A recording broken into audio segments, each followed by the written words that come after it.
What's up guys? I hope you are doing well. I am Veer, welcome to Studylar army. तो कैसे हो दोस्तों? मैं आशा करता हूँ शानदार तरीके से आप लोग अपनी लाइफ को एंजॉय कर रहे हो, अपनी सेहत, फैमिली और पढ़ाई का ध्यान काफी अच्छे से रख रहे हो। बड़ी ही प्यारी बात बोली गई यार यहाँ पर, गुड थिंग्स टेक टाइम। अगर कोई अच्छा काम आप लोग करना है तो उसमें टाइम लगेगा, उसमें आप लोगों को पेशेंस रखना पड़ेगा, धैर्य रखना पड़ेगा और चीजें आराम आराम से चलेंगी तो ही अपने फाइनल डेस्टिनेशन पर पहुंचेगी। देखिए जिंदगी में ना, अगर किसी ने आज के डेट में कुछ अचीव किया है तो उसने स्टेप बाय स्टेप आगे बढ़ता गया और अपनी जिंदगी को एक सही डायरेक्शन देता गया और फिर उसने लास्ट में चीजों को अचीव कर लिया। एक बच्चे के द्वारा बोला गया, सर इलोन मस्क जैसा बनना है मुझे। इलोन मस्क को इलोन मस्क बनने में जितना टाइम लगा है वो इतना ही टाइम आप लोगों को भी देना पड़ेगा अपनी जिंदगी को अपनी एक अच्छी एक पोजीशन पर पहुंचाने के लिए। यानी कहने का मतलब ये कि अगर किसी इंसान ने कितना टाइम दिया है, कितना एफर्ट दिया है, वो उसने उसका कितना उसमें इंटरेस्ट था, वो सारी चीजें आप लोग किसी पर्टिकुलर पर्सन की फॉलो नहीं कर सकते। उसका एक अलग, उसका वो नहीं कहते, उसका एक अलग टेस्ट था जिंदगी को देखने का। आप लोग का जिंदगी को देखने का जो टेस्ट है वो अलग है, उसका जो है टाइम को देखने का टेस्ट अलग है बंदे का। वो आज की डेट में लोग ये सोच रहे हैं कि आर्टिफिशियल इंटेलिजेंस बनाना है हम लोगों को, वो ये सोच रहा है कि दुनिया में अगर आर्टिफिशियल इंटेलिजेंस आ गया और उसने सब चीजों को कब्जा कर लिया तो उससे कैसे बचाना है दुनिया को। तो यार नेक्स्ट लेवल पर सोचता है वो इंसान।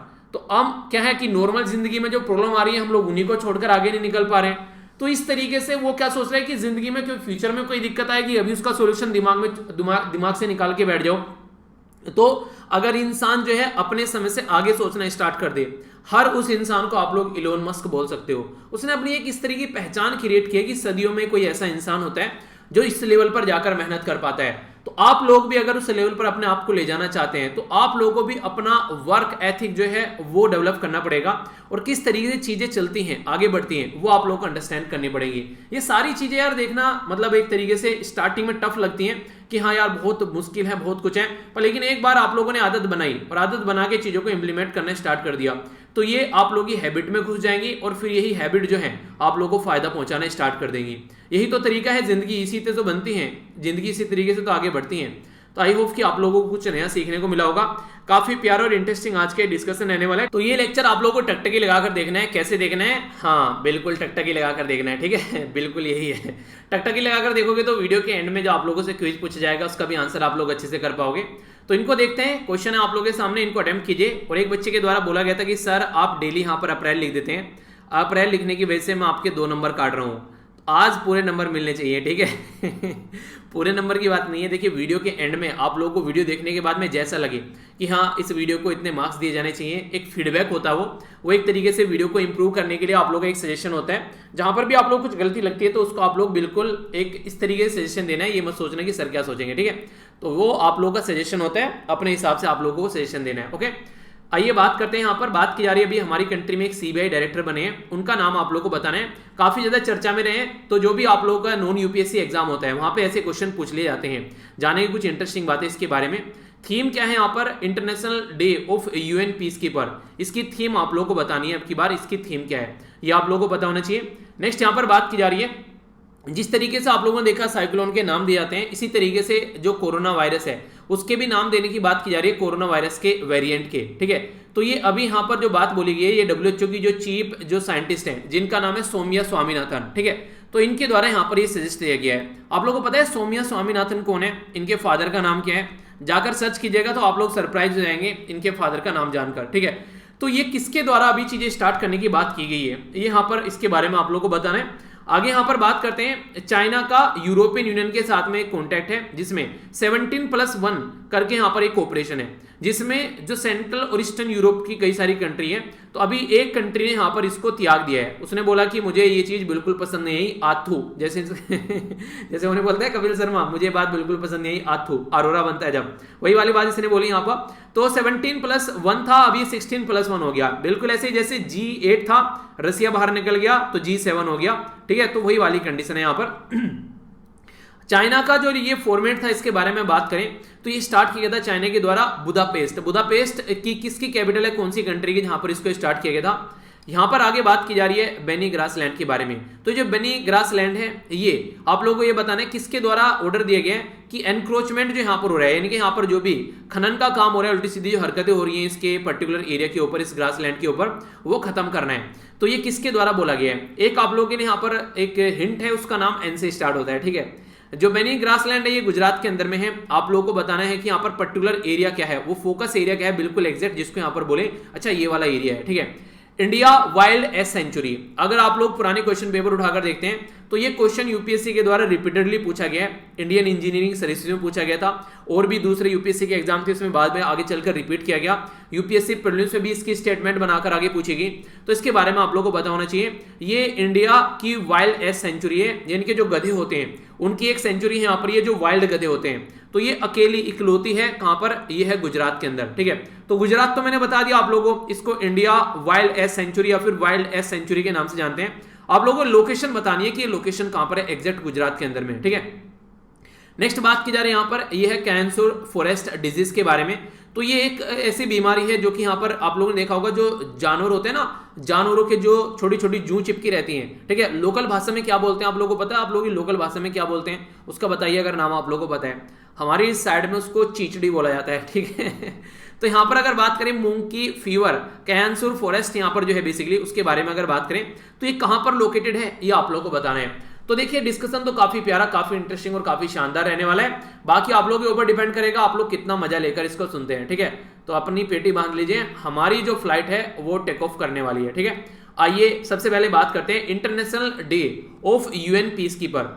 तो यूनाइटेड नेशन के जो पीस कीपर हैं ये क्या काम करते हैं, जहां जहां पर भी कोई अभद्र व्यवहार होता है वहां पर जाकर ये शांति फैलाने का काम करते हैं। और इंपॉर्टेंट बात ये है हमारी कंट्री के भी काफी सारे जवान आप लोगों को इसमें देखने को मिल जाएंगे।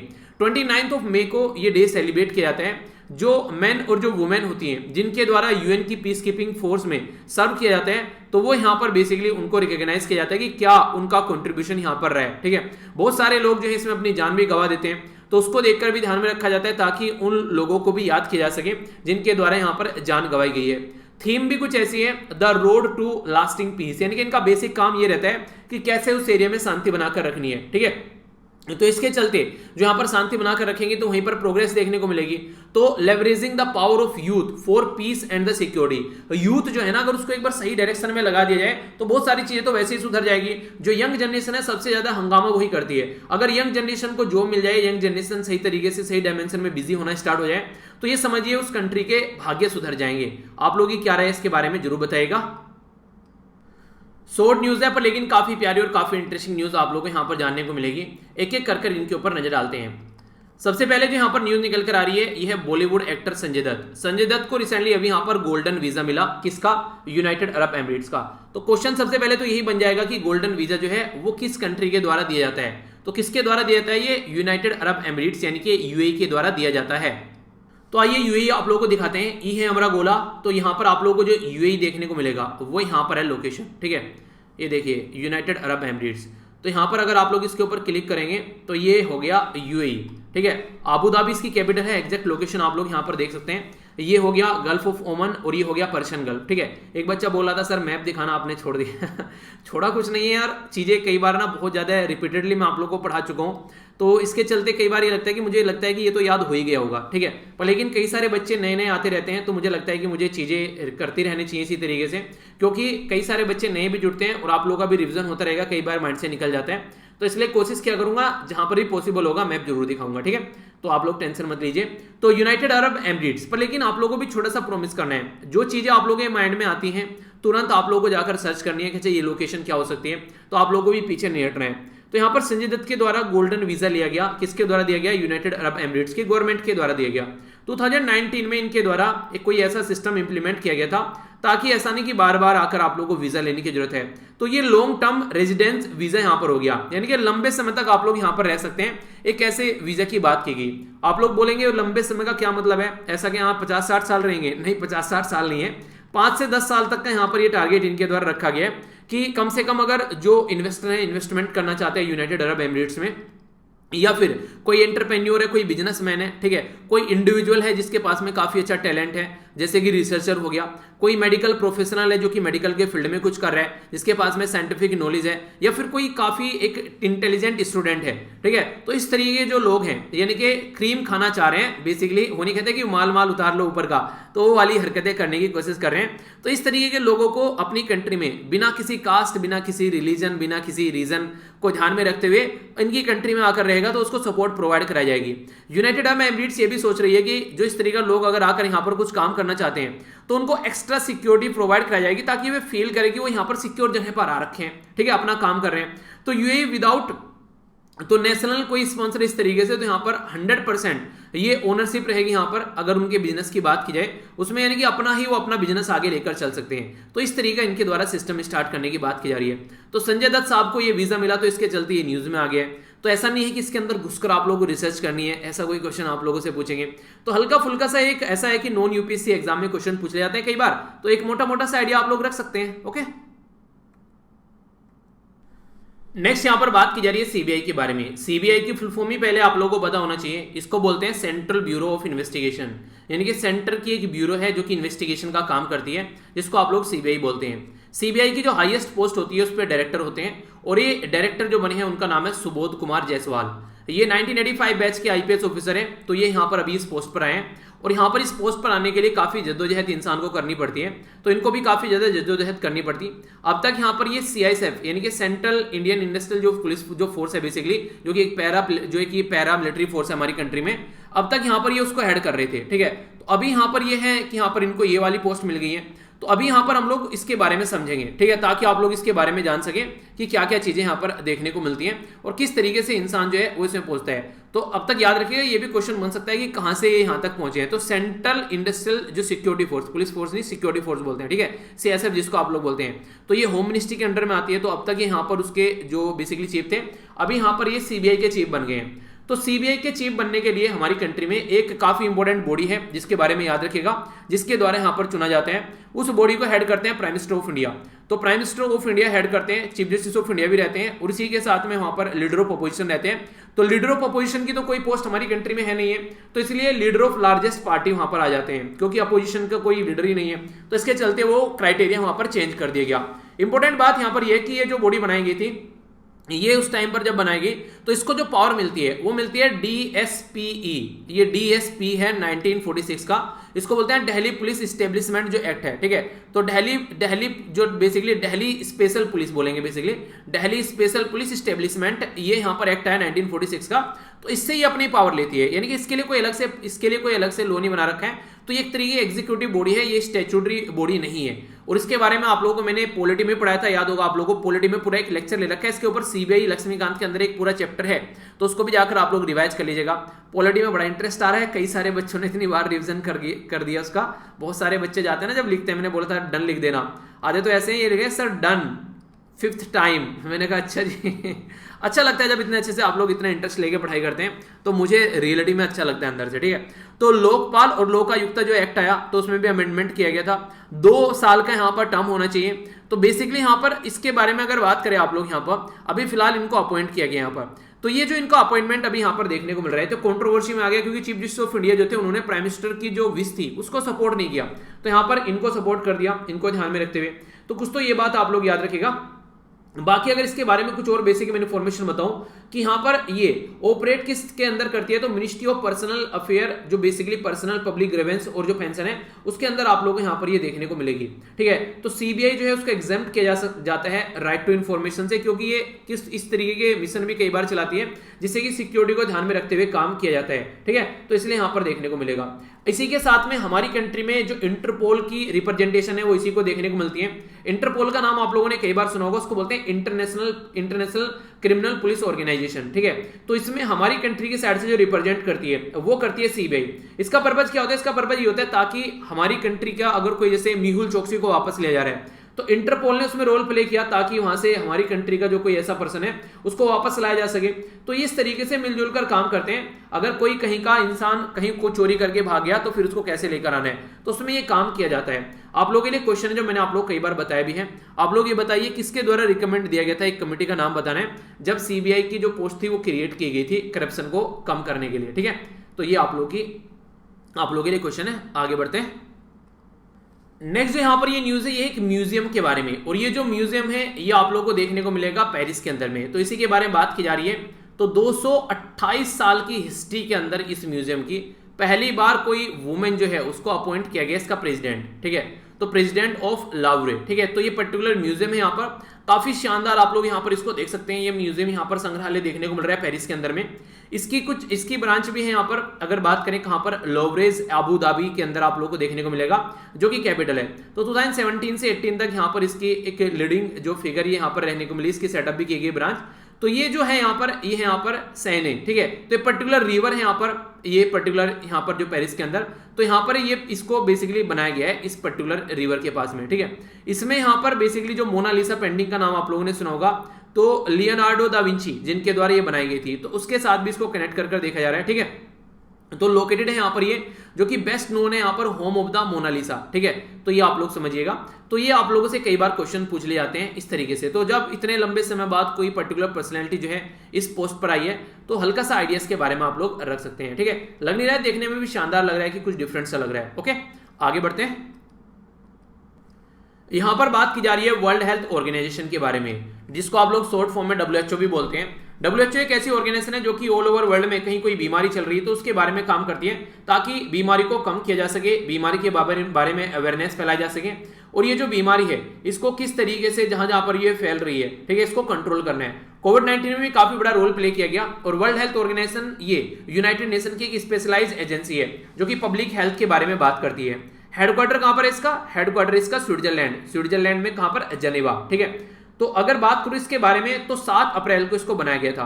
7 अप्रैल को इसको जो बनाया गया था, ये जो बॉडी थी, तो ये 7 अप्रैल को बनाई गई। तो इसीलिए 7 अप्रैल को हम लोग एक पर्टिकुलर डे सेलिब्रेट करते हैं, इसको बोलते हैं वर्ल्ड हेल्थ डे, ठीक है। तो ऐसे क्वेश्चन आप लोगों से पूछ ले जाते हैं। टेड्रोस एडनोमन, ठीक है, तो आज के दिन में इसके डायरेक्टर जनरल हैं, और ये इसकी पेरेंट ऑर्गेनाइजेशन है United nation economic and social council. तो ये तो हो गई इसकी एक्स्ट्रा बातें। अभी यहाँ पर वर्ल्ड हेल्थ ऑर्गेनाइजेशन के द्वारा क्या क्या बातें की जा रही है उनको समझ लेते हैं। वर्ल्ड हेल्थ ऑर्गेनाइजेशन की आज की डेट में जो चीफ साइंटिफिक, जो एक साइंटिस्ट जो सोमिया स्वामीनाथन है, आप लोगों ने नाम सुना है, जो नाम क्या सुना होगा, आप लोगों को पता भी होगा, सुनने वाली क्या बात है। हमारी कंट्री में जो फादर ऑफ इंडियन एग्रीकल्चर बोलते हैं, किसको बोलते हैं, ठीक है। तो किसको बोलते हैं, नाम याद है? चलिए आप लोग कमेंट बॉक्स में लिखिए। ये उनकी बेटी है, ठीक है। तो इससे आप लोग अंदाजा लगा सकते हैं। तो यहाँ पर ये काफी इंपॉर्टेंट पर्सनैलिटी है। तो इसलिए कहा जाता है कि अगर माँ बाप एक बार सही पोजीशन पर पहुंच गए तो बच्चे तो अपने आप पहुंच जाएंगे, पर ऐसा भी जरूरी नहीं है। कई बार देखने को मिलेगा कि माँ बाप काफी अच्छी पोजीशन में, बच्चे बिगड़ैल निकल गए, तो ऐसी भी कंडीशन देखने को मिलती है। तो इनका ये इनिशिएटिव कुछ ऐसा है, जैसे कई बार जैसे साइक्लोन आते हैं, जिनको हुरिकेन के नाम से भी आप लोग जानते हैं, और ऑस्ट्रेलिया वाले रीजन में साइक्लोन को विली विली भी बोला जाता है। तो इस तरीके से यहाँ पर बात की जा रही है। अच्छा चलिए, यहाँ पर हुरिकेन हो गया, यहाँ पर साइक्लोन हो गया। ये बताइए हुरिकेन किस एरिया में बोलते हैं साइक्लोन को, ये क्वेश्चन बताइए। तो ये रिवीजन भी आप लोगों का हो जाएगा। तो यहाँ पर आज की डेट में ऐसी चीजें हैं कि जिस तरीके से उनके नाम दिए जाते हैं, अभी यास हो गया हम लोगों ने देखा, ठीक है, ताकते हो गया, ठीक है, कई सारे और इस तरीके के साइक्लोन आप लोगों को देखने को मिले पास्ट में। तो इसी तरीके से जैसे कोरोना वायरस है, कोरोना वायरस का एक नया वर्जन अभी निकल कर आया, जैसे B1617, ठीक है, B1351, B117। तो इस तरीके से इनका प्रॉपर नामांकन होना चाहिए। ये तो एक नंबरिंग में हम लोगों ने दे दिया, इनका नाम होना चाहिए। जैसे कोरोना वायरस हो गया, इसका नाम हो गया रोना वायरस, इसका नाम हो गया सोना वायरस, इसका नाम हो गया मोना वायरस, ठीक है। तो इस तरीके से इनके नाम देने, ताकि लोग जो है आराम से उनको अंडरस्टैंड कर सके, उनको समझ सके, उनके बारे में अवेयरनेस फैलाई जा सके, और एक तरीके से जो लेबल दिया जाता है उससे और ज्यादा जो न्यूज है, मीडिया एजेंसी है, वो इसको ढंग से कवर कर सके। तो एक तरीके से जो कॉम्प्लिकेशन होती है कई बार रिमेंबर करने में, कि अच्छा ये B161, B17 है, तो नंबर हो गया, अरे 1 2 3, ठीक है। घर में मान लीजिए किसी को 4 बच्चे हैं, ठीक है, वो थोड़ा रखेगा नंबर 1, नंबर 2, नंबर 3, नंबर 4, कि बेटा नंबर 1 एक गिलास पानी लेकर आना, जी पापा जी नंबर 2 बैठा है वहां पे, उससे मंगा लो, ठीक है। ऐसे थोड़ी ना होता है। तो ये सारी चीजें इसीलिए यहाँ पर इनका नाम देने की बात की जा रही है। अलग अलग वेरिएंट हम लोगों ने बोल दिए, ये यूके का वेरिएंट हो गया, ये इंडिया का वेरिएंट हो गया। तो इससे ऐसा लगता है कि ये वायरस इनके नाम पर रख दिए गए हैं, ठीक है। तो उससे थोड़ा सा हटके आगे चीजों को किया जाए, तो इसके चलते नाम दिए जाते हैं। जैसे इबोला वायरस का नाम दे दिया, ठीक है। तो इस तरीके से कुछ ना कुछ नाम होना चाहिए। वैसे इसका नाम वुहांग वायरस देने की बात की जाती है, लग रहा है चाइना की वुहांग सिटी से निकल कर आया, पर उसके ऊपर बवाल होने लगा कि नहीं हमारी सिटी बर्बाद, हमारी सिटी बदनाम हो जाएगी। तो वो सारी चीजें देखने को मिली। हालांकि बदतमीजी तो चाइना ने काटी है, उसकी इन्वेस्टिगेशन भी नहीं करने दे रहा है, वो एक अलग बात है। WHO के बारे में बात करें, जो वर्ल्ड हेल्थ ऑर्गेनाइजेशन है, और जो साइंटिस्ट हैं, तो उनको यहाँ पर एजेंसीज को यहाँ पर काम दिया जाएगा कि आप लोग देखिए कैसे क्या क्या वर्जन, क्या क्या वैरायटीज इसके वायरस के जो होते हैं उन पे क्या क्या नाम दिए जा सकते हैं, क्या क्या लेटर, क्या क्या नेम यूज कर सकते हैं आप लोग यहाँ पर, और उनके बीच में क्या क्या डिफरेंट रिलेशनशिप रख सकते हैं जो भी वेरिएंट होंगे। तो इन सब चीजों को ध्यान में रखते हुए आप लोगों को यहाँ पर ये काम करना है, ठीक है। नॉर्मली जब साइक्लोन के बारे में बात करते हैं तो वर्ल्ड मीटरोलॉजिकल जो ऑर्गेनाइजेशन, जिसको आप लोग WMO बोलते हैं, वो काफी बड़ा रोल प्ले करती है, ठीक है, वर्ल्ड मीटरोलॉजिकल ऑर्गेनाइजेशन। ऐसे ही वायरस के बारे में जब बात करेंगे तो WHO यानी कि वर्ल्ड हेल्थ ऑर्गेनाइजेशन काफी बड़ा काम करेगी, ठीक है। और ये है यहाँ पर इनकी चीफ साइंटिस्ट, जिनका नाम जरूर याद रखिएगा। ओके, तो बेसिक इंफॉर्मेशन है, आगे बढ़ते हैं। ज्यादा इंपॉर्टेंट तो नहीं है, पर हाँ आप लोगों ने भी कभी ना कभी इस दवाई के बारे में सुना होगा, और हो सकता है आप लोगों ने किसी ने इसका डोज भी यहाँ पर लिया आगे चलकर, ठीक है। तो ये यहाँ पर यूरोपियन जो मेडिसिन एजेंसी है, जिसको EMA बोलते हैं, उसके द्वारा यहाँ पर अभी एक इन्फॉर्मेशन ये दी गई है कि फाइजर जो वैक्सीन चलती थी यहाँ पर, ये फाइजर जो बायोनटेक की जो कोविड-19 के लिए वैक्सीन, तो उसको बोला गया था कि पहले आप लोगों को इसको रेफ्रिजरेटर पे रखना है, काफी एक नेगेटिव हाई टेम्परेचर में, यानी कि माइनस जो एक तरीके से ठंडे टेम्परेचर पे रखना है, और उसमें से निकालने के बाद में आप लोग ओनली इसको, मतलब अगर खोल दिया एक बार उससे बाहर निकाल रहे हैं, तो 5 से 6 दिन तक ही ये सर्वाइव कर पाती थी। पर लेकिन अभी यहां पर बोला गया कि एक बार अगर आप लोगों ने रेफ्रिजरेटर में इसको रख लिया, फिर वहां से निकाल दिया, तो इसके लिए 2 से लेके 8 डिग्री सेंटीग्रेड का जो टेम्परेचर आप लोग यहां पर रख सकते हैं, और 1 महीने तक इसको यूज कर सकते हैं। यानी कि जो बातें बोली जा रही थी ना, ऐसे खराब हो जाएगा, ये बिगड़ जाएगा, वो सब हो जाएगा। तो साइंटिस्ट जो यहाँ पर मेडिसिन के ऊपर स्टडी कर रहे हैं, तो नए नए आयाम अभी सामने निकल कर आ रहे हैं। तो जल्द ही आप लोगों को ऐसा भी देखने को मिलेगा कि कुछ ऐसी दवाई होगी, नॉर्मल स्टोर पर रखी मिलेगी, और आप लोग जाकर बोल सकते हैं, जैसे किसी जुकाम खांसी नजले की आप लोग दवाइयां लेकर आ जाते हैं ना, ठीक है, बुखार हो रखा है तो यार पैरासीटामोल डोलो दे दो, ठीक है। तो उस तरीके से कुछ भी अगर हो रखा है, विटामिन की गोली लेकर आनी है, ठीक है, तो आप लोग नॉर्मली बोल देते हैं। तो कुछ टाइम बाद में ये जो दवाइयां हैं वो उसी लेवल पर आप लोगों को देखने को मिलेगी, ठीक है। क्योंकि टेम्परेचर जो इसके यहाँ पर लो रखने की बात की जा रही थी, तो काफी उसको स्टडी के बाद में बोला गया था कि लो टेम्परेचर से क्या रहता है, देखिए ज्यादातर एक तरीके से कि स्टेबल बनी रहती है, ठीक है। अगर टेम्परेचर अगर कम होगा एक तरीके से, तो वहां पर उन्हें फ्रिज स्टेज में तो चीजें स्टेबल रहती है। जैसे ही टेम्परेचर बढ़ता है, तो आप लोगों ने देखा होगा, जैसे मान लीजिए कुछ ब्रेड वगैरह, कुछ ऐसी चीजें आप लोगों ने बाहर रख दी, दूध वगैरह बाहर रख दिया, सड़ जाएगा, फ्रिज में रख देते हैं, लंबे समय तक नहीं सड़ता है। तो टेम्परेचर काफी बड़ा रोल प्ले करता है इन सब चीजों में। तो उस तरीके से आप लोग इसको कनेक्ट करके देख सकते हैं। तो अच्छी बात है, यहाँ पर अब दवाई को इफेक्टिवली यूटिलाइज कर पाएंगे। एक टाइम ऐसा आया था कि प्लाज्मा थेरेपी को एक सॉल्यूशन माना गया था कोरोना वायरस के लिए, कि कोरोना वायरस का इससे अच्छा सॉल्यूशन कुछ नहीं है, क्योंकि दवाई तो कोई थी नहीं मार्केट में। तो ये माना जा रहा था कि जैसे मान लीजिए कोई A पर्सन है, उसको कोरोना वायरस की बीमारी लग गई, उस A पर्सन ने कोरोना वायरस की बीमारी से अपने आप को उबार लिया, तो उसकी बॉडी में उस वायरस को लेकर एंटीबॉडी डेवलप हो गई, यानी कि वायरस को आराम से हरा पा रहे हैं। तो इसकी बॉडी में से अगर प्लाज्मा निकालकर एक कोरोना वायरस के मरीज की बॉडी में डाला जाएगा, जो कि ऑलरेडी उस बीमारी से जूझ रहा है और उसका इम्यून सिस्टम गिरता जा रहा है, तो उसको कुछ ना कुछ ये फायदा देगा ताकि उसकी बॉडी मेंटेन रखी जा सके। तो ऐसा कुछ प्रोसीजर यहाँ पर निकाल कर लेकर आया गया था, और वो काफी लार्ज स्केल पर इंप्लीमेंट भी किया गया, काफी सारे लोगों को कुछ फायदा भी पहुंचा स्टार्टिंग में। पर लेकिन अब फिलहाल के टाइम पर जो कोरोना वायरस के नए नए वर्जन आ रहे हैं, उन सब चीजों को ध्यान में रखते हुए हमारी कंट्री में जो Indian council of medical research है, जिसको ICMR आप लोग बोलते हैं, उसके द्वारा ये बोला गया कि इनके द्वारा लगभग 400 के करीब जो पेशेंट हैं, उनके ऊपर इसका लास्ट ईयर एक स्टडी की गई एक तरीके से कि ये कितनी कारगर साबित होती है यहाँ पर ये। तो फिर उनके द्वारा बोला गया कि यार ये प्लाज्मा थेरेपी जो है, इससे कोई ज्यादा सिग्निफिकेंस फायदा देखने को नहीं मिल रहा है कि हाँ कोविड-19 के लिए काफी कारगर साबित हो रही है। तो इसके चक्कर में पड़कर ऐसा ना हो किसी इंसान की जान चली जाए। तो उसी के चलते रिसेंटली अभी क्या किया गया, इसको यहाँ पर इसको एज ए कोरोना वायरस की दवाई के तौर पर मानना मना कर दिया गया। इसको यहाँ पर ऐसा नहीं कि कोरोना वायरस की एक तरीके से दवाई की तरीके से देखा जा रहा है, चलो प्लाज्मा निकाल कर दे दो, तो वो चीजें यहाँ पर हटा दी गई हैं और इसके बारे में अवेयरनेस फैलाई जा रही है, ताकि लोग जो है इसको यूज कर कर ऐसा ना हो कि इसके चक्कर में कुछ लोगों की जान चली जाए। हाँ, ये अलग बात है कि देखिए ये अच्छी चीज तो होती है, अगर कोई एक ऐसा पर्सन है जो हष्ट-पुष्ट है, उसकी बॉडी में से प्लाज्मा निकाल कर लेकर आएंगे, एक बीमार पर्सन की बॉडी में डालेंगे, तो उसकी बॉडी में कम से कम कुछ टाइम के लिए तो प्रोग्रेस देखने को मिलेगी। मुझे अभी याद आ रहा है, एक मेरा फ्रेंड था, उसकी डेथ हुई थी, तो उस टाइम पर वो कैंसर था उसको, ठीक है, तो उसको बार बार ब्लड दिया जा रहा था, प्लाज्मा वगैरह ये सारी चीजें उसको दी जा रही थी। तो जैसे जैसे जैसे टाइम होता था ना, थोड़ा टाइम हो गया ब्लड दिए हुए, तो उसका चेहरा बिल्कुल सुकड़ जाता था, ठीक है। जैसे उसको फिर से ब्लड दिया, फिर से उसका चेहरा ऐसा लगने लगता था जैसे कि वो बीमारी नहीं है। तो ब्लड देते ही 24 घंटे, मतलब अगले 24 घंटे के अंदर अंदर उसका चेहरा ऐसा लगने लगा जैसे वो बिल्कुल बीमार नहीं है, ठीक है। तो ऐसी कंडीशन यहाँ पर देखने को मिलती है। तो बॉडी में इंपैक्ट तो पड़ता ही है यहाँ पर, जब अगर सही इंसान का ब्लड किसी इंसान में जाता है, और मेरा ब्लड है O पॉजिटिव, ठीक है, तो किसी को जरूरत होगी तो बता दीजिएगा। एक मेरे जो फ्रेंड सर्किल था यहाँ पर, जहाँ पर मैं फिलहाल रह रहा था अभी, यहाँ पर बेसिकली पर्टिकुलर एरिया में, ठीक है। तो वहाँ पर क्या था, कई सारे लोग जानते थे कि हाँ ब्लड ग्रुप ओ पॉजिटिव है, तो जब भी दिखे ब्लड ग्रुप की रिक्वायरमेंट है तो उनको हाँ फोन करो, हाँ भाई ब्लड की जरूरत है जल्दी आ जाओ, ठीक है। तो ऐसी भी चीजें देखने को कई बार तो ऐसा भी हुआ। नॉर्मली ये माना जाता है कि 3 महीने से ज्यादा आप लोग किसी को ब्लड नहीं देना है, ठीक है। तो कई बार तो ऐसा हो गया कि 3 महीने के अंदर अंदर भी ब्लड देना था, ब्लड दिया क्योंकि रिक्वायरमेंट पड़ जाती है, ठीक है। तो एक ठीक ठाक इंसान है तो वो इस तरीके के रिस्क नॉर्मली लेता है। हालांकि 3 महीने में आप लोग नॉर्मली एक ब्लड डोनेट कर सकते हैं, ठीक है। तो ये ऐसी चीजें आप लोग कंटिन्यूअसली करते रहिए जब भी आप लोगों को टाइम मिले। इससे आप लोगों की बॉडी में ही एक अच्छा एक ब्लड फ्लो होता है, आप लोगों की बॉडी में एक अच्छी प्रोग्रेस होती है। यानी कहते हैं कि ब्लड जब निकलेगा तब नया ब्लड बनेगा, तो इससे बॉडी और अच्छी होती है। तो ये कुछ ऐसे फिनोमिनन है, कुछ ऐसी चीजें जो आप लोग फॉलो कर सकते हैं, ठीक है। आइए बढ़ते हैं आगे और चाइना के कटघरे में से आप लोगों को निकाल कर एक कंट्री जो भागी है उसके बारे में बात करेंगे हम लोग। चाइना ने क्या किया, बहुत सारी कंट्री को अपने जाल में फंसा लिया। चाइना एक ऐसी कंट्री है जो एक तरीके से लोगों की मजबूरी का फायदा उठाने वाला इंसान है।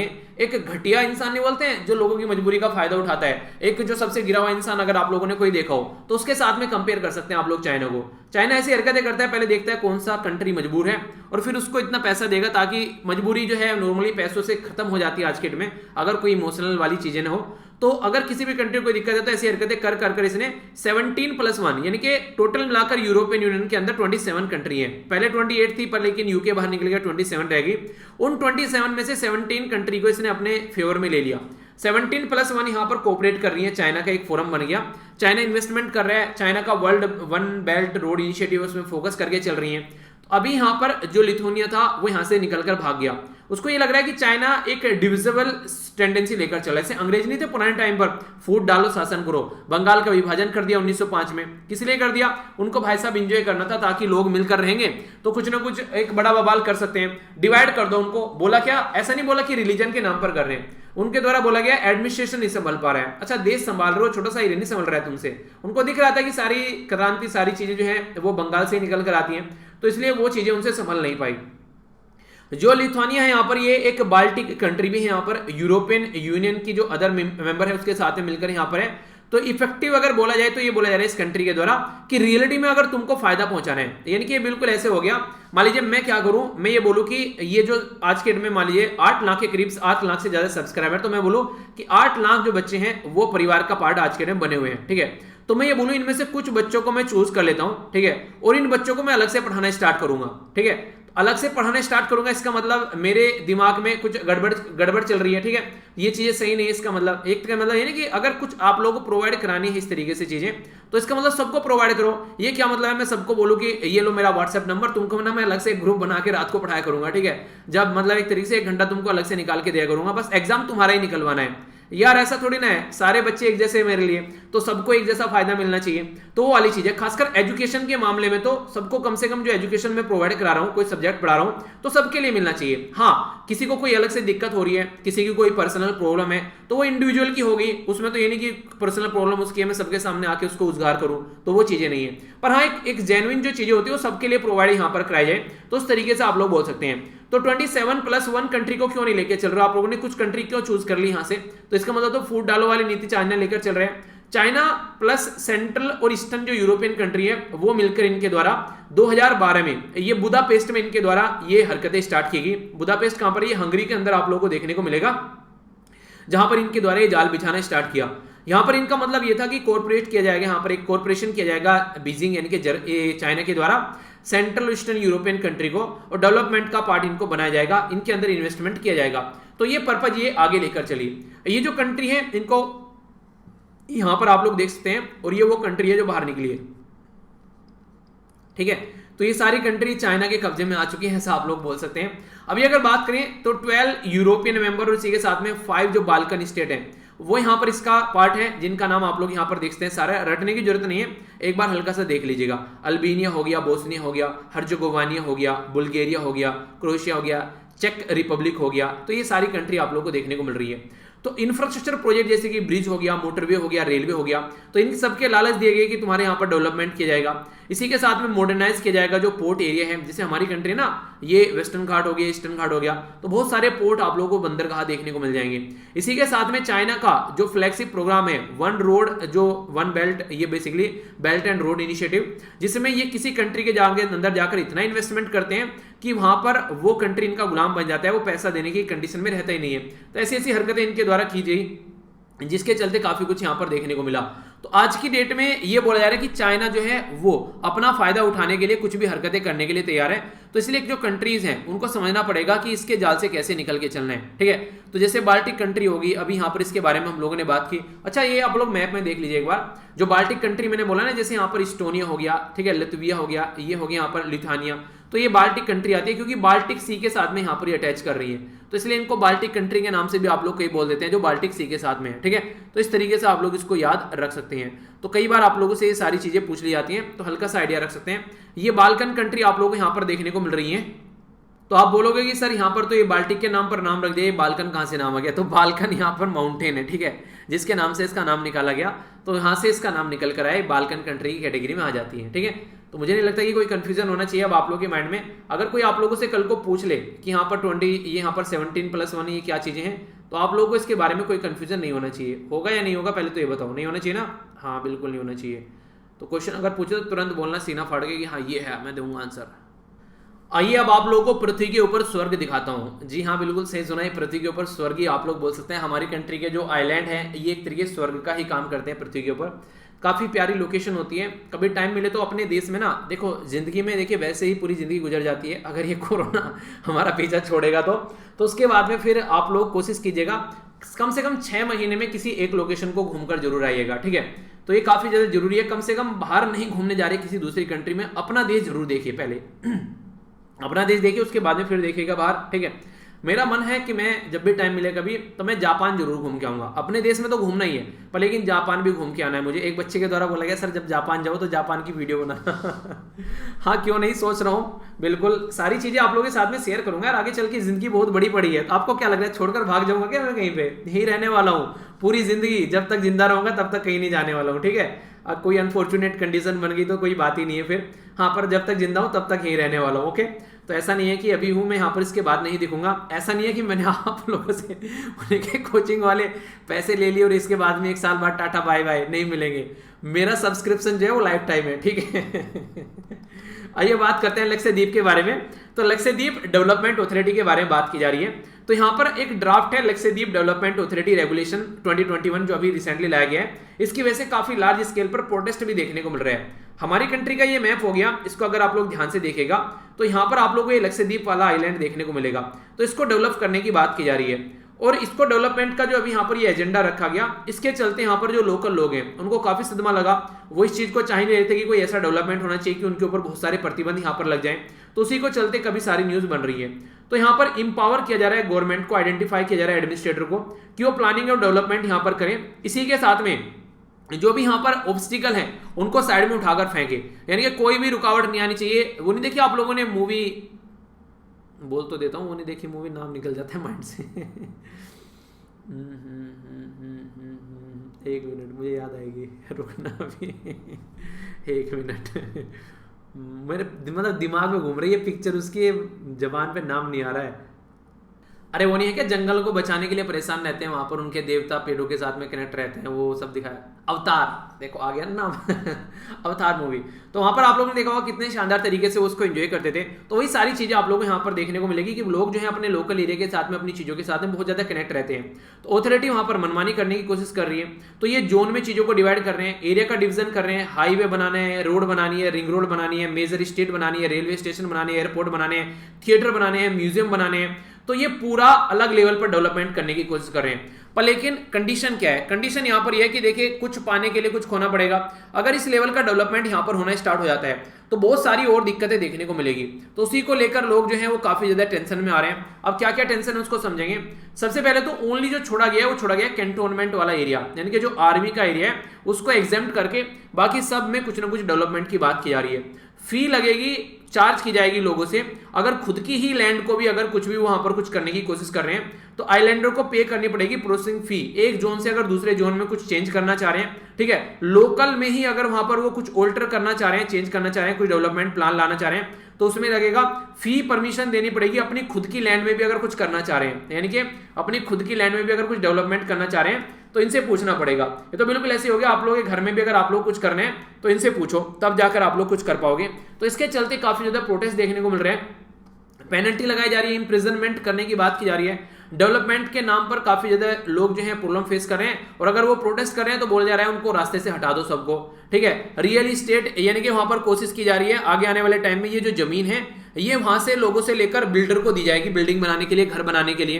तो उसके चलते काफी सारा जो ट्रांसफरेबल डेवलपमेंट की बात की जा रही है कि जो राइट है लैंड पे लोगों का वो वहां से उनसे छीना जा रहा है, ठीक है। रीलोकेट करने की कोशिश की जा रही है, यहां पर कोई इंसान रहता है उसको बोला जा रहा है यहां से हटो, वहां पर जाकर रहना स्टार्ट कर दो। अरे ऐसा काम थोड़ी ना यार, वहां पर रहा इंसान ने, अपनी जिंदगी बीती पूरी वहां पर, पता नहीं कब से रह रहे हैं, ठीक है। तो ऐसा माना जा रहा है कि डिस्ट्रक्शन किया जा रहा है पूरी कल्चर का। इकोलॉजिकल भी काफी कंसर्न देखने को मिल रहा है, इतना सारा डेवलपमेंट होगा तो वहां पर और भी कई सारी दिक्कतें देखने को मिलेगी। कुछ ऐसी चीजें होती है जो लोकल एरिया में ही देखने को मिलती हैं। आप लोग समझिए, ये कोई एक फॉरेस्ट वाला एरिया है और मैं बोलने लगूं कि यहां से फॉरेस्ट हटाकर यहां पर हम लोग को क्या बनाना है, एक बिल्डिंग खड़ी करनी है, एक बिल्डिंग कॉम्प्लेक्स बनाना है, एक मॉल बनाना है।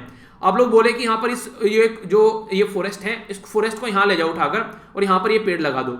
फॉरेस्ट का मतलब पेड़ ही थोड़ी ना होता है यार, फॉरेस्ट का मतलब वहां पर छोटे छोटे कीट पतंगे, वहां पर छोटी छोटी घास, कई तरीके वैरायटी ऑफ जो पेड़ होते हैं उसमें रहने वाले जीव जंतु होते हैं। चलिए पेड़ तो आप लोगों ने लगा दिए, क्या ऐसा माहौल आप लोग बना पाएंगे जो यहाँ पर कई सौ सालों में जाकर डेवलप हुआ है? तो ये सही तरीका नहीं है। तो इन्वायरमेंट इंपैक्ट असेसमेंट जैसी भी चीज आप लोगों को करनी चाहिए कि क्या सही है और क्या गलत है, उसके बाद में आगे बढ़ना चाहिए। वो सारी चीजें कई बार इग्नोर मार दी जाती है, तो उसको थोड़ा सा ध्यान में रखकर चलना है। लोकल एरिया को लेकर चलना है साथ में, जो इतने दिनों से यहाँ पर रह रहे हैं उनको भी आप लोग कंप्लीटली इग्नोर मार रहे हैं, तो ऐसा कैसे चलेगा भैया। तो जो कंसर्न है लोगों के यहाँ पर वो काफी ज्यादा है। अगर टोटल आप लोगों से ये आइलैंड के बारे में बात करूं यहाँ पर अंडमान निकोबार वाले एरिया में, तो 36 के करीब आप लोगों को यहाँ पर आइलैंड देखने को मिलेंगे, जो कि 32 स्क्वायर जो किलोमीटर में यहाँ पर ये फैले हुए हैं, ठीक है। ये इसका एरिया है जहां पर आप लोगों को देखने को मिलेंगे। 3 मेन ग्रुप है यहाँ पर, इनका नाम आप लोग याद रख सकते हैं। कैसे याद रखना है? एमएलए यानी कि मेंबर ऑफ लेजिस्लेटिव असेंबली। कैसे याद रखना है? एल से हो गया यहाँ पर मिनिको, ठीक है, MINICOY, तो ये हो गया एल से, ठीक है, सॉरी एम, हाँ ठीक है, तो मिनिको हो गया।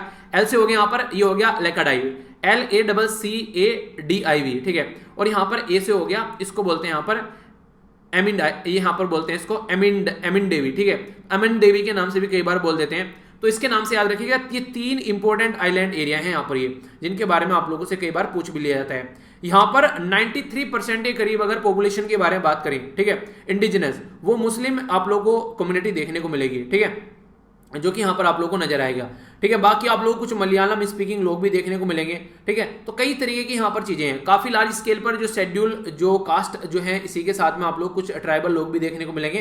तो ये इसका डिवीजन है यहाँ पर ये। तो इस तरीके से मनमानी करना कितने हद तक सही है, तो वो समझने वाली बात है। इसकी वजह से यहाँ पर काफी ज्यादा प्रोटेस्ट देखने को मिल रहा है। आगे बढ़ते हैं। आप लोगों ने सुना है कभी जो अमिताभ बच्चन साहब का डायलॉग होता है, आओ कभी गुजरात में तो आइए गुजरात में लेकर आप लोगों को चलता हूं। तो गुजराती कौन कौन यहाँ पर ये लेक्चर देख रहे हैं आप लोग बताइएगा, और जो लोकेशन के बारे में बात करूंगा इस पर्टिकुलर एरिया में कौन है तो बताइएगा, ठीक है। बात की जा रही है यहाँ पर किसके बारे में? एक पर्टिकुलर एरिया के बारे में, जिसको बनी फॉरेस्ट का नाम दिया जाता है, बनी ग्रासलैंड आप लोग बोल सकते हैं। तो ये नेशनल ग्रीन ट्रिब्यूनल, जिसको शॉर्ट फॉर्म में आप लोग NGT बोलते हैं, NGT के द्वारा अभी यहाँ पर ऑर्डर दिया गया है कि जो एनक्रोचमेंट हो रहा है, एनक्रोचमेंट मतलब अतिक्रमण जो हो रहा है इस पर्टिकुलर एरिया में, उसको दूर किया जाएगा, ताकि यहाँ पर आने वाले टाइम में जो ग्रासलैंड है वो यहाँ पर जो अतिक्रमण है उसको रोकने की कोशिश की जा रही है, और इसकी वजह से काफी बड़ी दिक्कत देखने को मिल रही है, ठीक है। तो विद इन 6 मंथ बोला गया इसको यहाँ पर रिमूव करो, जो भी अतिक्रमण यहाँ पर हो रहा है। तो यहाँ पर कई सारी कम्युनिटी पाई जाती है, जैसे कि अगर बात करें एक पर्टिकुलर, जैसे कोर्ट के द्वारा बोला गया यहाँ पर मालधारी, ठीक है। तो ये पर्टिकुलर मालधारी जो है यहाँ पर ये इस पर्टिकुलर एरिया में राइट हैंड कम्युनिटी का ये यहाँ पर रहती हैं। और हमारी कंट्री में जो फॉरेस्ट राइट एक्ट जो है, जो कि 2006 का है, फॉरेस्ट राइट एक्ट के द्वारा यहाँ पर पावर भी दी गई है इस पर्टिकुलर कम्युनिटी को, कि यहाँ पर एक सेक्शन है जो 3, जिसके तहत यहाँ पर ये अपने हक समझ सकती हैं। तो यहाँ पर ये पर्टिकुलर कम्युनिटी अगर यहाँ पर ये इस तरीके से इसका अतिक्रमण हो रहा है तो इनके राइट का क्या होगा? ये जो बनी ग्रासलैंड है ये इंपॉर्टेंट इसलिए भी है कि अगर यहाँ पर कुछ गलत होता है तो ऑल ओवर वर्ल्ड में हमारी बेइज्जती होने वाली है। पाए कहां जाते हैं, ये कच्छ वाले रीजन में देखने को मिलेगा गुजरात के। तो कल को अगर कुछ यहां पर गलत होता है तो यहां पर ऑल ओवर वर्ल्ड में ये इंफॉर्मेशन जो है वो आग की तरह फैलेगी। जैसे ब्राजील में जो अमेजन फॉरेस्ट है उनमें कुछ गड़बड़ हुई तो पूरी दुनिया ने देखी। आप लोगों को याद होगा मैंने भी एक पिक्चर शेयर की थी फेसबुक पे, जब यहां पर आग लगी थी तो हम भी उसके बारे में पढ़ रहे हैं, हम भी समझ रहे हैं। तो कोई एशिया के लेवल पर या फिर वर्ल्ड पे कहीं रिकॉग्नाइज किया जाता है तो फिर उसके बारे में सब समझते हैं, उसके बारे में बात करते हैं। ग्रेट रन ऑफ कच्छ है गुजरात का, जहां पर देखने को मिलेगा 45% यहां पर पेस्टर्ड जो बेसिकली इन गुजरात में आप लोगों को नजर आएगा, चरने वाला एरिया जो घास टाइप में जो होती है। टू इकोसिस्टम यहां पर आप लोगों को देखने को मिलेंगे, वेटलैंड्स और इसी के साथ में ग्रासलैंड जो कि मिक्सचर भी है साइड बाय साइड, ऐसा नहीं है कि यही वाला आप लोगों को नजर आएगा यहां पर। तो कई सारी ऐसी चीजें आप लोग यहां पर बोल सकते हैं। आप लोगों से एक इंटरेस्टिंग क्वेश्चन पूछा जा सकता है जिसके बारे में मैंने आप लोगों से पूछा भी था। इंडिया की जो वाइल्ड एस सेंचुरी है, जिसको वाइल्ड एस जो होते हैं यानी कि जंगली जो गधे होते हैं उनकी वाइल्ड लाइफ सेंचुरी जो है ये यहां पर रन ऑफ कच्छ के अंदर ही गुजरात में आप लोगों को देखने को मिलेगी। ठीक है, तो इसके बारे में ये बेसिक इंफॉर्मेशन है जो कि आप लोग याद रख सकते हैं। बाकी अगर बात की जाए तो क्यों इस एरिया पर इतना फोकस दिया जाता है, क्योंकि रिच है फ्लोरा एंड फ्यूना में। फ्लोरा क्या होता है, पेड़ पौधे फूल पत्ती, और फ्यूना क्या होता है, जीव जंतु जानवर। ठीक है, तो यहां पर जो कोर्ट के द्वारा इसको एज ए ग्रासलैंड नोटिफाई किया गया था 1955 में, तो इसी के चलते यहां पर मोस्ट रिस्ट्रिक्टेड एरिया की कैटेगरी में डाला गया इंडियन फॉरेस्ट एक्ट 1927 में, अंग्रेजों के टाइम पर भी। आगे चले 2019 में ट्रिब्यूनल के द्वारा भी ऑर्डर दिया गया कि जो बन्नी ग्रासलैंड है यहां पर इसको रिस्ट्रिक्टेड रखो। ठीक है, तो नॉन फॉरेस्ट एक्टिविटी यहां पर जो होती है उनको आप लोगों को रिस्ट्रिक्टेड रखना है, यानी कि ऐसा नहीं कुछ भी आकर यहां पर हरकतें करना स्टार्ट कर दें। Wild life institute of India ये कहां पर लोकेटेड है, क्वेश्चन आप लोगों के लिए बताइएगा। इसके द्वारा भी यहां पर बोला जाता है कि यहां पर ये हैबिटेट है चीता का। ठीक है, तो ये one of last remaining habitat है चीता का, तो आप लोगों को इसको ध्यान में रखना है। और ये रीइंट्रोड्यूस किया जाए इस साइट पे और भी दूसरी स्पीसीज, ताकि इसको और अच्छे से और डेवलप किया जा सके। ठीक है, जो मैंने आप लोगों से बात की स्टार्टिंग में, एक कम्युनिटी है ट्राइबल कम्युनिटी जिसको बोलते हैं मालधारी। ठीक है, तो ये ट्राइबल कम्युनिटी जो है ये बेसिकली कम्युनिटी में इनहेबिटेड जो होते रहते हैं यहाँ पर ये। तो मालधारी जो है एक तरीके से कीपर मतलब धारी। ठीक है, धारी अंदर रखने वाला। ठीक है, जिसके पास में एनिमल स्टॉक पाए जाते हैं उसको बेसिकली यहां पर बोला गया। तो Maldhari are a tribal headman. ठीक है, एक तरीके से ट्राइबल हेडमैन होते हैं बेसिकली। हेडमैन मतलब एक तरीके से जो चरवाहे वाले जो होते हैं। ठीक है, उसके बारे में बात की जा रही है, जिनके पास में कई सारे तरीके के जानवर होते हैं। तो लाइव स्टॉक में बकरी रहती है, भेड़ रहती है, बफेलो गाय, जो भैंस वगैरह, ऊंट वगैरह, ये चीजें देखने को मिलेगी। गिर फॉरेस्ट नेशनल पार्क जो है वो होम है लगभग 8400 के करीब जो मालधारीज हैं, काफी लार्ज स्केल पर ये कम्युनिटी पाई जाती है। तो अगर इनके बारे में भी आप लोगों से क्वेश्चन कुछ पूछा जाए तो आप लोगों के माइंड में कंफ्यूजन नहीं होना चाहिए। अभी हम लोगों ने बात की जो एक कम्युनिटी होती है इनके राइट के बारे में, तो कहां से निकल कर आता है, तो फॉरेस्ट से आता है। तो फॉरेस्ट राइट जो एक्ट है 2006 का, उसके बारे में भी आप लोगों से थोड़ा बात कर लें। ये जो राइट है ना, ये जो एक्ट है यहाँ पर, ये हक देता है यहाँ पर कि जो ड्वेलर है वहां पर, फॉरेस्ट ड्वेलर जो कि फॉरेस्ट से अपनी जीवन का निर्वाह करते हैं, जो ट्राइबल कम्युनिटी रहते हैं, उनको आप लोग इस तरीके से नहीं कहीं भी उठाकर कहीं भी फेंक देंगे। ठीक है, तो जिस तरीके से वहां पर नहीं बोला गया था जो अवतार मूवी है उसमें कि इनको हटाओ, यहाँ से फेंको, यहाँ से हम लोगों को काफी कीमती मटेरियल यहाँ से निकालना है, तो वो वाली चीजें नहीं होनी चाहिए। तो उसको भी दूर रखने की कोशिश की जाती है, उसके बारे में बात की जाती है। तो फॉरेस्ट राइट होने चाहिए, उनके राइट होते भी हैं। ट्रेडिशनल तरीके से वो फॉरेस्ट को अच्छे तरीके से प्रोटेक्ट कर सकते हैं हम लोगों से ज्यादा, पर हम लोग अपने आप को ज्यादा सियाना समझते हैं, डेढ़ सियाना, उन्हें कहता है डेढ़ सियाना समझ रहे हैं, क्योंकि हम लोग ये समझते हैं ये बिल्कुल ऐसे ऐसे घर से निकल कर बाहर चला गया बच्चा पढ़ने के लिए, तो अपने माँ बाप को ये समझने लगता है कि माँ बाप क्या जानते हैं, मैं तो बहुत पढ़ा लिखा हो गया।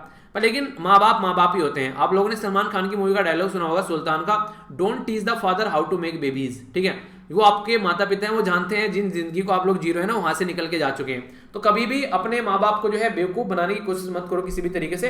हाँ, आप लोग लग रहा है आप लोग सही हैं, कई जगह आप लोग हो सकता है कि आप लोग सही हैं, वो कुछ चीज पर अड़ गए हो, तो उनको कन्विंस करने की कोशिश करो, समझाने की कोशिश करो, उनके सामने तर्क रखो कि हाँ ये इसलिए मैं चीजें बोल रहा हूँ, ये चीजें इसलिए सही है, तो वो चीजें हैं। ठीक है, तो किसने इस ग्रासलैंड को प्रोटेक्ट करने की बात की, तो इसने की यहाँ पर एनजीटी ने, जिसको बोलते हैं नेशनल ग्रीन ट्रिब्यूनल।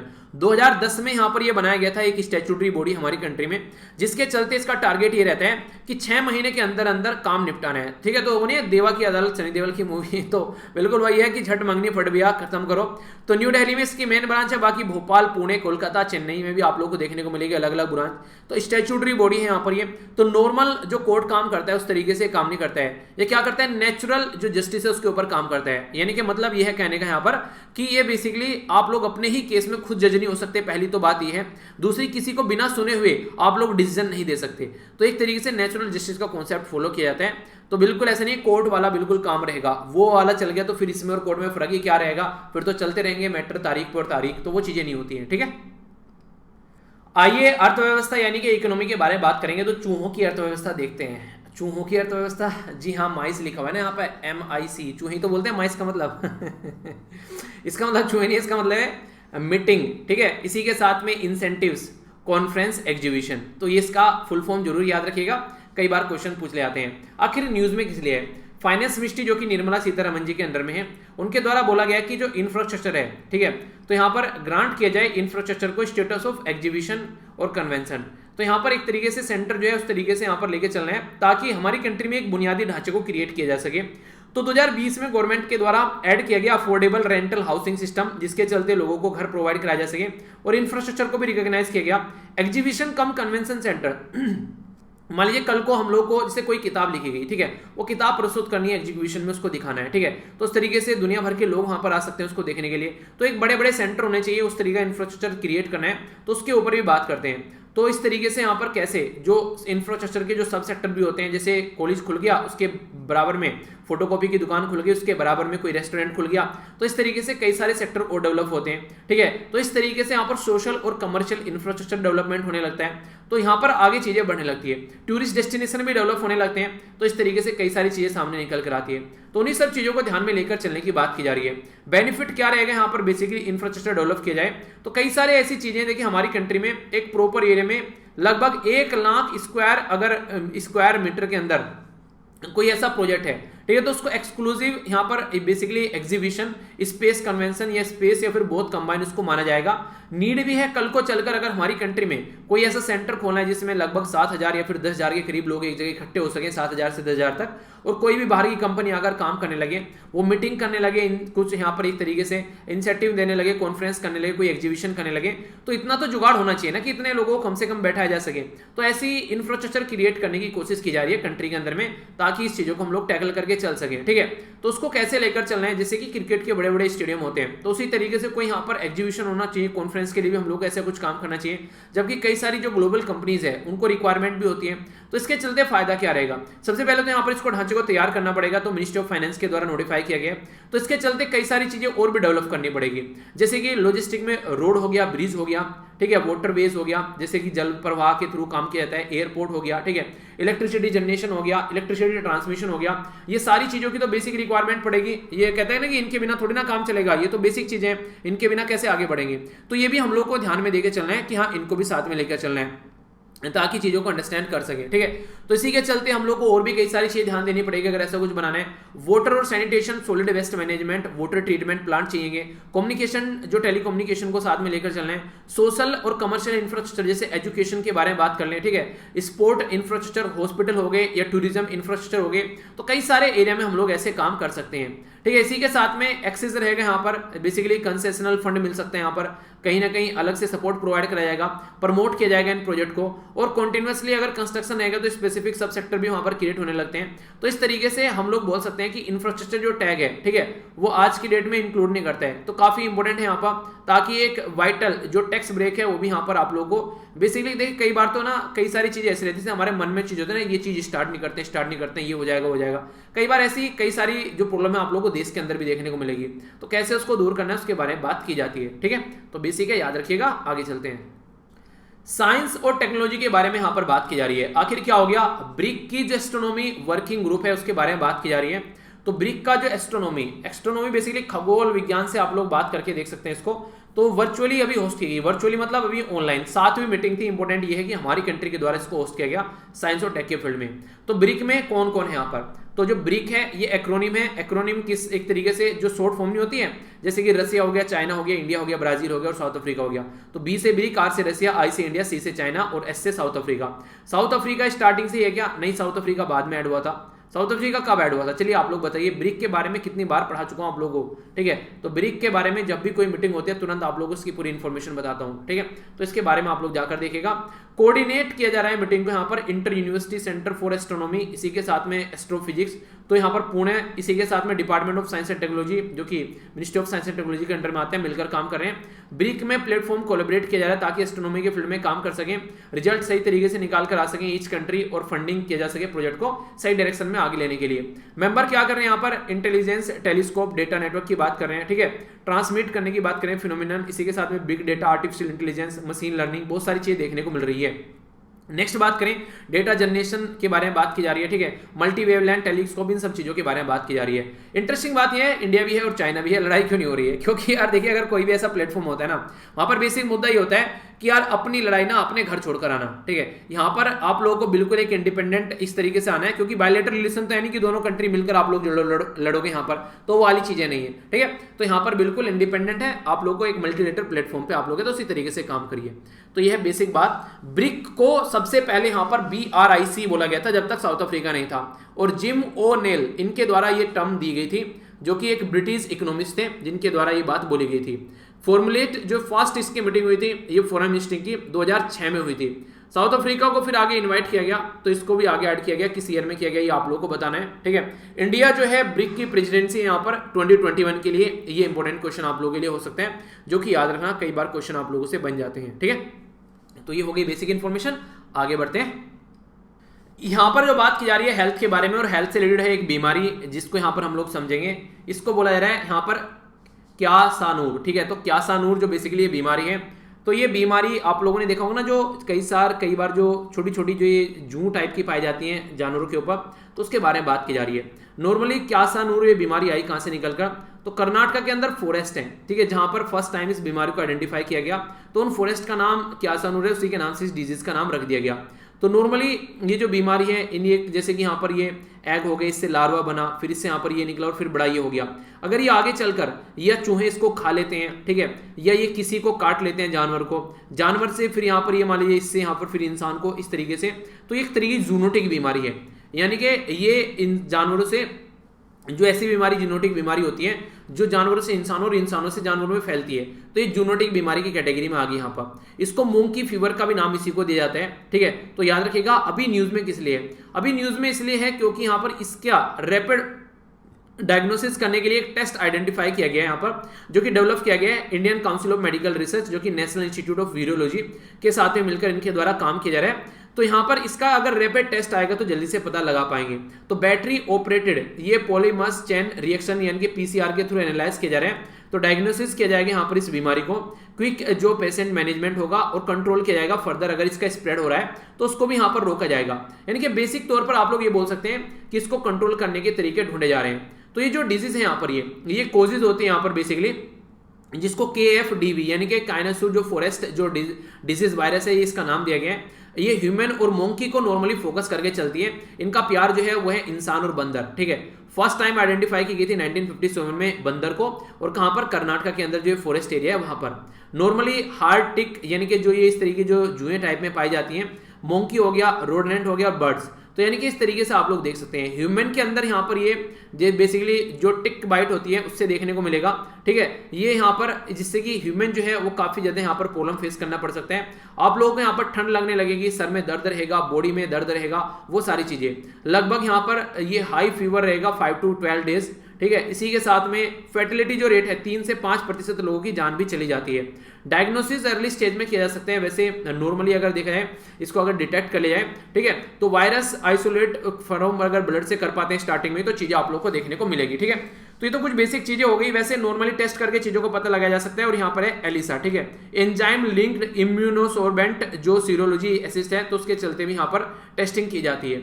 अब तक कोई ऐसी पर्टिकुलर ऐसा तो नहीं है कि यहाँ पर बहुत इसकी अच्छे से दवाइयाँ हैं, चीजें मार्केट में हैं, ठीक है, पर फिर भी वही है कि prevention is better than cure. अगर उसको हम लोग चीजों को कर पाते हैं, कोई स्पेसिफिक ट्रीटमेंट नहीं है कि मैं बोलूँ इसका ये ट्रीटमेंट हो सकता है। तो जितना ज्यादा अच्छा एक्सरसाइज करिए, इम्यून सिस्टम अच्छा है, तो ये चीजें से आप लोग बच सकते हैं, ठीक है। तो देख लेते हैं एक बार क्या क्या हम लोगों ने डिस्कस किया। इसके बाद में फिर आप लोगों को क्विज का आंसर देना है। इंटरनेशनल जो पीस कीपिंग डे के बारे में हम लोगों ने समझा। बाकी शॉर्ट न्यूज में हम लोगों ने पहले संजय दत्त के बारे में जाना, फिर CBI के बारे में जाना, और फिर यहाँ पर हम लोगों ने समझा एक म्यूजियम के बारे में, ठीक है, जो हम लोगों ने देखा भी। इसी के साथ में WHO से रिलेटेड इन्फॉर्मेशन, और फिर हम लोगों ने यहाँ पर समझा कोविड-19 से रिलेटेड इन्फॉर्मेशन। नेक्स्ट हम लोगों ने यहाँ पर Indian council of medical research के बारे में जाना, कैसे कैसे नाम देना और क्या चीजें। इंटरनेशनल न्यूज में हम लोगों ने चाइना की जो हरकतें हैं वो समझी, जो ये गंदी हरकतें कर रहे हैं। नेशनल न्यूज में हम लोगों ने अपना एक ब्यूटीफुल एरिया देखा अपनी कंट्री का, समझा कई सारी बातों को। स्टेट न्यूज में हम लोगों ने गुजरात में जो बनी जो ग्रास लैंड है, भूलिएगा मत, अब गुजरात वालों को तो याद होगा, आप लोगों को भी याद रखना है, ठीक है। इंफ्रास्ट्रक्चर में माइस क्या होता है उसके बारे में समझा, क्या क्या चीजें डेवलप करने की बात की जा रही है, सारी चीजें समझी। साइंस एंड टेक्नोलॉजी में हम लोगों ने ब्रिक के बारे में समझा, क्या क्या बातें, कुछ बेसिक इन्फॉर्मेशन। हेल्थ के बारे में हम लोगों ने इस बीमारी के बारे में समझा, जो कि आप लोगों को हल्का सा आइडिया रखना है, कैसे कैसे कहां से फैलती है और कैसे कैसे पहुंचती है, ठीक है। तो ये था लेक्चर, आई होप कि आप लोगों ने इसको अच्छे से एंजॉय किया, टकटकी लगाकर। अब क्वेश्चन के आंसर आप लोगों को देने हैं, ठीक है। तो यहाँ पर इनका नाम बताना है, सीबीआई के नए डायरेक्टर, इस थीम को बताना है, यूएन पीस कीपिंग से रिलेटेड जो थीम है, ठीक है, को किसके द्वारा, ऑर्गेनाइजेशन के द्वारा यहाँ पर ये बात की जा रही है, बताइए। कौन सी कंट्री बाहर निकल गई चाइना के चंगुल से, ये बताइए। कहाँ पर ये चंगुल स्टार्ट किया गया था, कौन सी ऑर्गेनाइजेशन ने बोला है कि यहाँ पर बेनी जो फॉरेस्ट है उनको प्रोटेक्ट करना है, ठीक है। गुजरात के अंदर बेनी फॉरेस्ट किस एरिया में पाए जाते हैं, वाइल्ड लाइफ सेंचुरी कहाँ पर है, ठीक है, KFD, इसके बारे में बताइए कहाँ पर ये लोकेटेड है। तो ये था टोटल आज का डिस्कशन, और मैंने नहीं लगाया है आप लोगों का क्विज, लास्ट वाला लगाना भूल गया चलिए PDF डालूंगा, उसमें से आप लोग ट्राई कर लीजिएगा, ठीक है। सॉरी यार, एक नंबर कट कर लेना मेरा, आज गलती कर दी मैंने कैसे भूल गया मैं, चलिए कोई नहीं, ठीक है। PPT में ही नहीं है, आगे ब्लैंक PPT चलिए कोई नहीं, ठीक है, उसको PDF में डाल दूंगा, वहां से देख लेना, ठीक है। तो यहाँ से जाकर आप लोग PDF डाउनलोड कर लेना, और मेरे साथ में आप लोग यहाँ पर भी कनेक्ट रह सकते हैं। तो बड़ों को नमस्ते, छोटों को प्यार, छोटी सी लाइफ एंजॉय करो यार। मिलता हूँ नेक्स्ट लेक्चर में, तब तक के लिए जय हिंद।